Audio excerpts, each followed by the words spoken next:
talking about Panicure. the Panicure, right? So the dog dewormer. So some people do believe that cancer can be like due to a parasite, and that. So what do you remember what you did? The protocol was. What the how many? Yes, it's like get the measurement. There's a liquid form or there's a powder form. The goat dewormer, the liquid, and the powder Yes. is like the actual Panicure brand name, right? Panicure, Panicure C. Yeah. Fenbenzidole. Mm-hmm. And It's the drug name. 222 milligrams? I forget the milligrams. Wow. But it's that, you give that, I think it's 4 days on, 3 days off, or is it the reverse of that? Something like that. It's been nobody take this for do your research on it. Yeah, you do your own homework. Yes. But it needs to be given with a really good vitamin E and a bioavailable curcumin. And a good theracurmin is the one that I used. Okay. And gamma E is the E Gamma that I E. used. Interesting. So I was doing the gamma E, the theracurmin with the fenbenzidole religiously. I gave it really at the same time of day every day. Did you do the powder or the liquid? I started out with the powder, and then my vet had it in liquid form. And I really, at that time, I knew given her age, I wasn't going to do severe things to her. Because I thought that's just their chances of recovering from being that age and that traumatized. Yes. It just didn't sound right to me. Right. And so I decided to go this route. And I also I've always believed that sugar feeds cancer. Yeah. So I thought the diet component of that made perfect sense. So those things together, the right herbs and turkey tail, I believe with the fenbenzidole, that Panicure protocol. Yep. And the diet change, that's a powerful wallop. It is. It really is. To really address something. Yes. Especially in a dog that's already healthy, has been healthy for so long. Yeah. And so I think that's a combination of things why that worked for her, and I firmly believe it did. Interesting how, not to change the subject here, but interesting how Olive was spayed at 1 year old and Allie was spayed at 8 weeks old, and she has all these issues, metabolic, and I believe the start of it was being spayed at 8 weeks old. But some dogs can go their whole life with not showing any signs of metabolic stress from lacking sex hormones. Wow. And when it always boggles my mind. But that's really, really cool. You delayed it also. I think that was an important piece. Her The spay. spay. You waited till she was a year. Yeah, I forget why. I think the vet that I went to at that time. That's good. It's 19 years ago. It seems like a lifetime ago to me. Right. How much I've learned during that time. But I remember hearing that you should wait. So they've developed a bit before having that. Yep. And then also I think there came out shots for all different kinds of things. And I was asked to do Bordetella to her, and I refused that. Yeah. And sort of just over having had a dog die from cancer, I just was a little bit weary of doing all that. I was real hardcore about removing things from her, and I've never given her any traditional flea and tick products. Oh right, okay. I knew there was stuff we were so awesome. So now what you do? You have your own company, right? Yes, I haven't been making it presently because I'm switching in modes of work. Right. And but yeah, I've had a company called Mighty No Bitey, and it's organic bug spray for people and for dogs. And you use it on Olive her whole life. Her whole life. I made it for myself and for my dogs many years before I brought it to market. So I think I've heard of Mighty No Bitey before. It was on. Or maybe I'm just remembering from when you told me originally, but. Well, it's just organic and non-GMO. Yes. And a combination of base oil and essential oils that are all safe. And I formulated it with a holistic vet, so with her oversight and help. And so when I wanted to make it so that it was as protective as possible, but couldn't interfere with medications. Right. So there's a lot of interesting. I didn't know that essential oils could interfere with medications. The doctor I used at the time told me that she thought peppermint oil, for example, can be very useful for certain things. Wow. But can interfere with some medications, maybe only with some holistic medications. So that's I absolutely took her word for that and just didn't use it. It's a whole world in itself, essential oils. It really is. And it's scary, for people to just dive in and mixings and the wrong potencies. Yeah. And the wrong combinations. Right. And you don't, the quality, you don't want to be going like hope this doesn't sound judgmental, but going to like Walmart or the dollar store and buying essential oils. That's an amazing point, because I can have be- to say, being a maker of a product that uses essential oils, it's night and day. And if you're experienced at working with them, you kind of get used to the smell, Mhm. and you can tell a degraded or a cheap oil, because there's very much about how they're distilled, and the freshness of them makes them worlds different, even though they're called the exact same thing. So Yeah. it's a little bit complicated It's in amazing. that way. Wonderful. But I mean, yeah, that's I never, awesome. I just did not want to put any flea Chemicals. and tick. What about heartworm? What is your stance? Have you ever used heartworm preventative on her? Nope, Never? No. No chewables, heart No. guard? Wow. no. Love it. I stopped doing that a while back. It's dependent on the work. Where Massachusetts is low risk. That's exactly So anyone right. listening to this, if you live in Texas or Florida, yeah, it's high risk. Much you higher gotta risk. be safe. You gotta be safe. But yeah, that's great. Yeah, I definitely think it's smart to weigh the risks against, Yeah. against your options, Yep. depending on where you live. And we Yep. have a big tick problem in this part of the country. Yes, we Other do. parts of the country, like I think a lot of California, no worry about ticks really. So Right.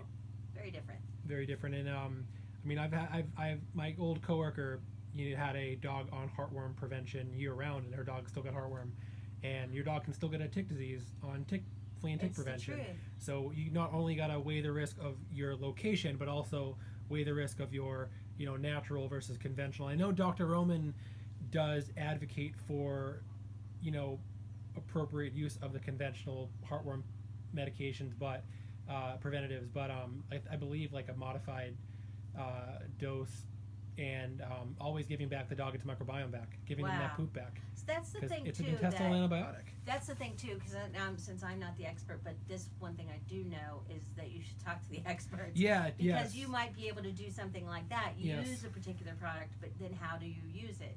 Like way back in the day, I used to use Frontline. Mm-hmm. That I product. used to use it too. And then I learned, and I think I had 2 dogs and a cat at the time. And then I learned, okay, if just one of your stronger animals, like say you have an 8-year-old dog and a 2-year-old dog, you could probably just give the Frontline to your younger, stronger dog. And because the fleas on one are going to go to another. Right. See what I mean? Right. And you could not do it as frequently. Mm-hmm. So even if you feel really strongly that you want to use a traditional flea and tick, you could look at ways to manage that make it less harmful. Absolutely. So that's Wow. just a thought. Now, I saw Terry on Facebook on a Facebook group, and I reached out to her because I saw she made a post about Olive being turning 19 soon, and I just wanted to get on the phone with her and ask her some questions and pick her brain, and and she graciously let me call her, and we talked for a little while, and then I learned that she was 2 hours from me. So I was so surprised I know. because I was familiar with your name, and You were so you've oh, been totally. in my group I've for a seen while. your name all over the place. Oh my And, gosh, yeah, that's and so crazy. when you messaged me, can we talk? I went, oh, cool. And then we spoke and saw we lived not that far from each other. Oh so my it's pretty God, funny. yeah. Any excuse to come out here to the Berkshires, I will take. You're welcome here. Yeah, so I want to have a place here someday. It's definitely a dream of mine. But my first thought was like I want Olive's poop. I want her microbiome, and so I reached out to Dr. Roman, and everyone knows that Dr. Roman is very outside the box and very, like, I'm not going to say crazy, but a good crazy, right? So here's the thing is that here's my cooler. I brought a cooler here with a bunch of slurries and frozen raw and capsules of Dr. Roman's dogs, 5th generation dogs poop microbiome. And Terry's going to be working with her vet, Dr. Tina Aiken, right? Did I say that right? Yes, you did. On thank you, on giving Olive a fecal transplant from Dr. Roman's 5th generation pups. And what was the reason to give her some energy, to give her a boost? They could give her a boost as she's going through this strengthening physical therapy. Right. That's awesome. So, and in exchange, we're doing a little poop exchange. Dr. Roman calls me USPS, the United States Poop Service. So, right? So So, but Terry's been saving. I asked her to bag, Olive's poop every day individually into individual bags, and Allie, and to save Olive's poop and freeze it and save a couple fresh bags the last couple days in the fridge, and I'm gonna take it back with me on the ice here, Allie. And Dr. Roman's gonna perform what they call, or what she calls, I believe it's a first, is microbiome mixology, where we take Olive's 19-year-old gut microbiome and Dr. Roman's fifth generation, holistically, naturally raised, healthy, thriving dog microbiome, and you mix them together. And could that give Allie a better shot at living to be 19, or maybe even 15, 16, 17? That'd be incredible. What about dogs like other German Shepherds that are have hemangiosarcoma and are so genetically or just so damaged today?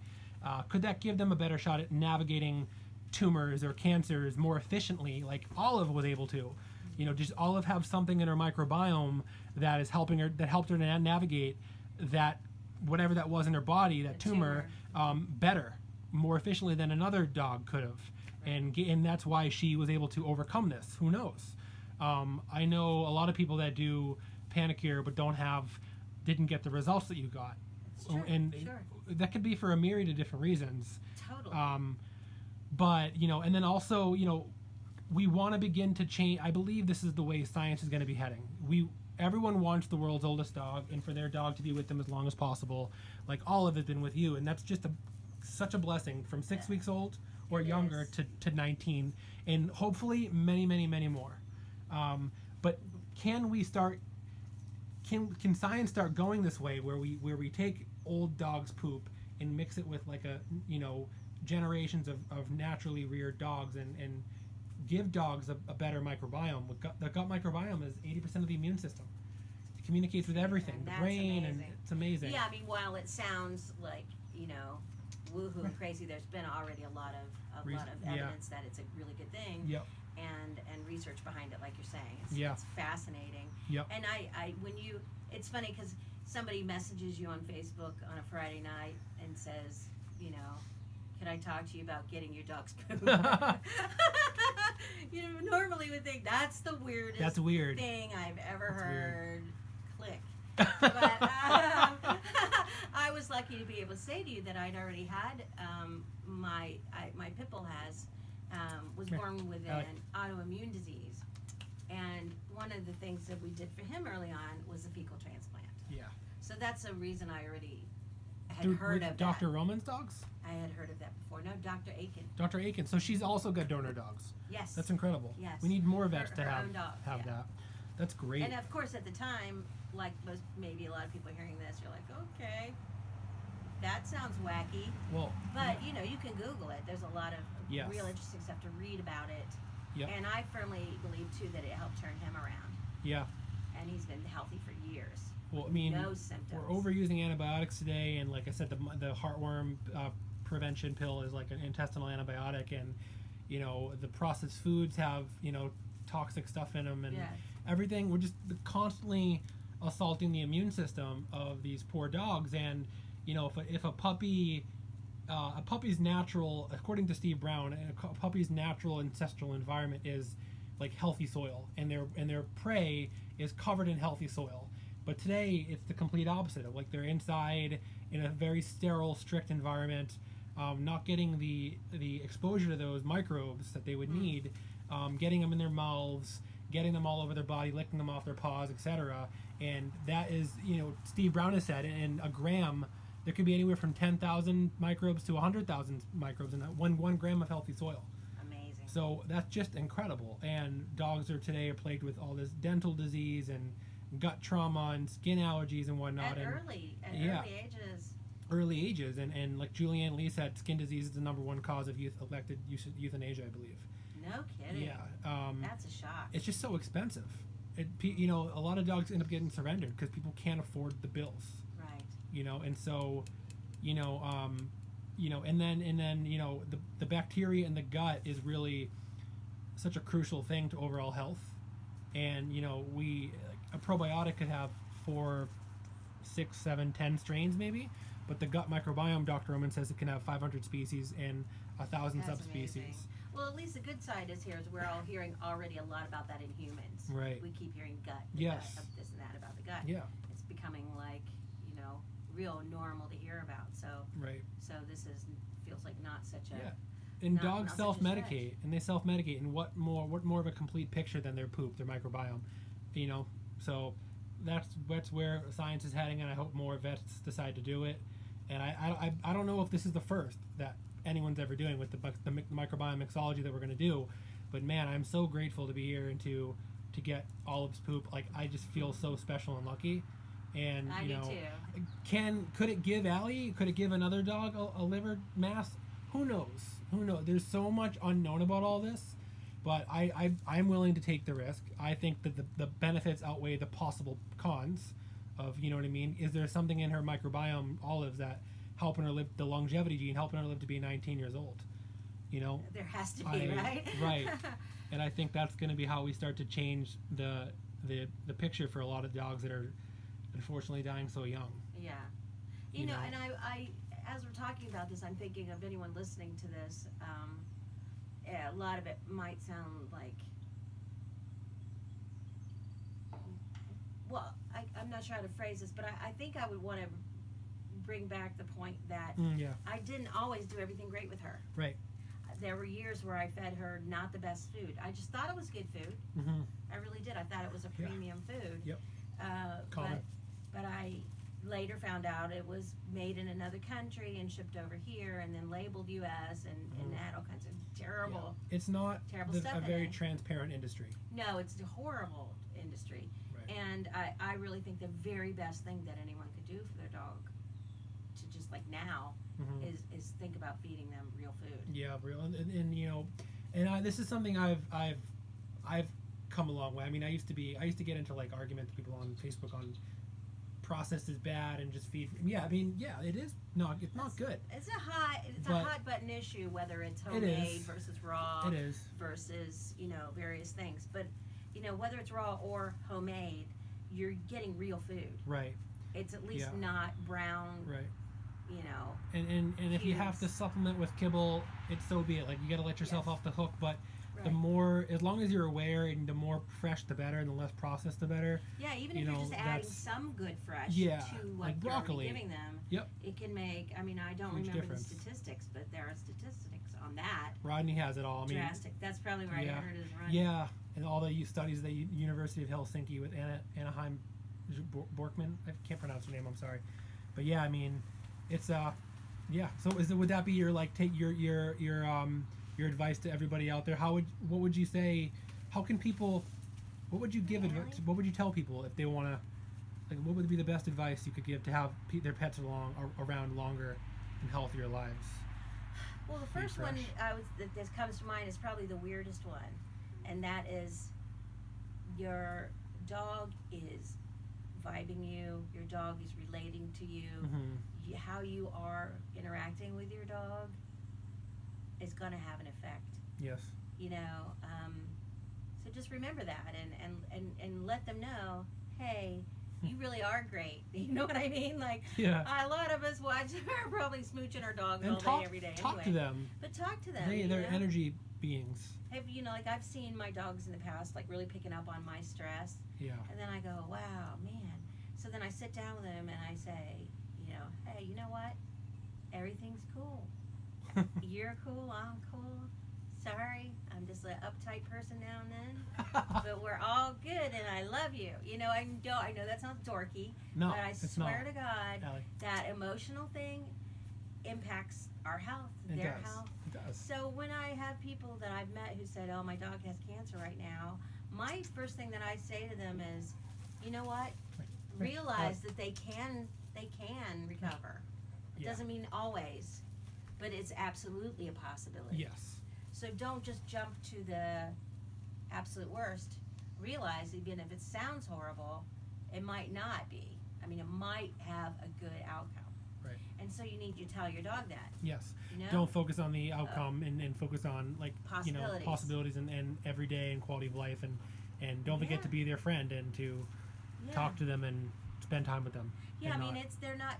I want all my dogs to live as long as possible, but Yeah. I also don't view them as a science experiment. Right. I Right. love them, and I realize, the dog-human connection is unlike any other connection between two species. Some people could think of this as an experiment. I mean, Allie, to be honest, is an experiment, but But not in the truest sense. not right. You're experimenting and we are on a way of things that we're learning that have good chances of turning around bad things. Yeah.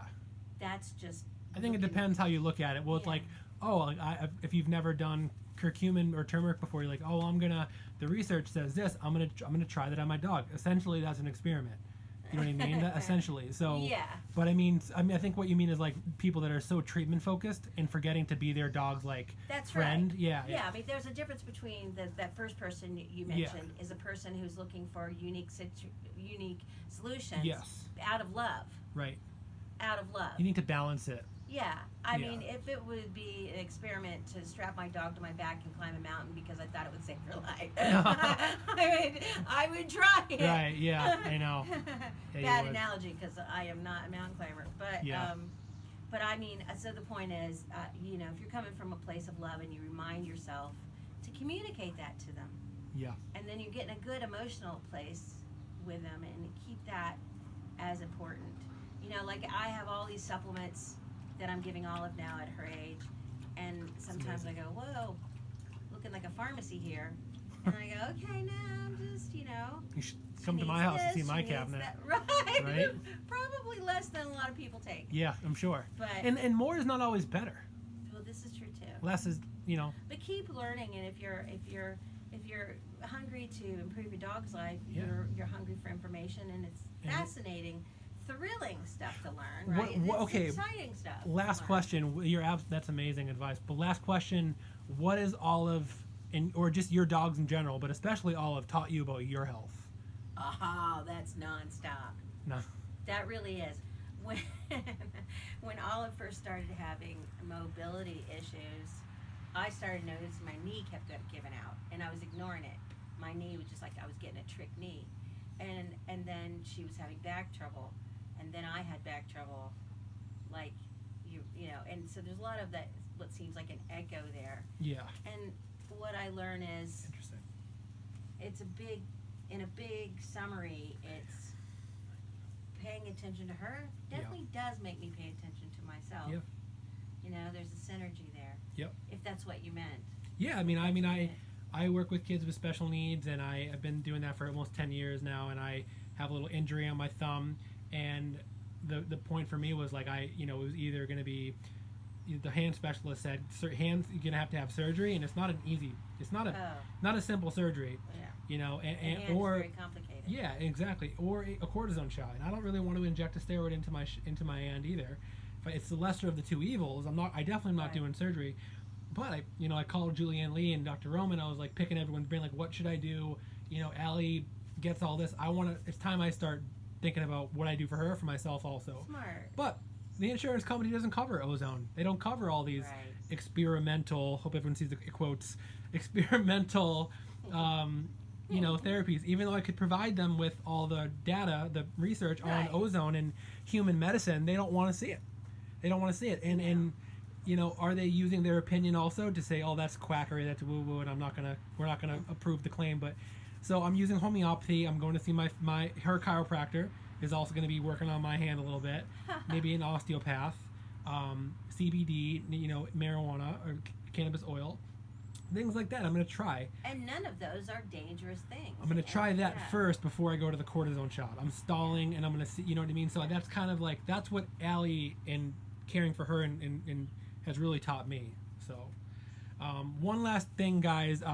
Dr. Roman is going to be mailing you, Terri, a bunch of tests from the company MyDog, MIDOG, and so you can start taking samples of Olive's poop pre-transplant and then post-transplant, and I'm going to be doing the same on Allie, pre-transplant and then post Olive's the mixology. It's going to be fascinating to see because my dog does the 100 species microbiome testing and DNA testing. So you can see now more science. You can see more and more what's truly in the microbiome. Not a complete picture, but it's still, this is like the this like a $500,000 machine that is testing the microbiome here. Amazing. So it's going to be really curious, and I'm hoping that with all this that we're doing here, we can help other dogs live longer and healthier lives and be able to navigate cancer better. So thank you so much for having me in your home and for talking to me. So happy to have you here. Thank you. Thank you for this great conversation. And I got to meet Allie. All right, thanks guys.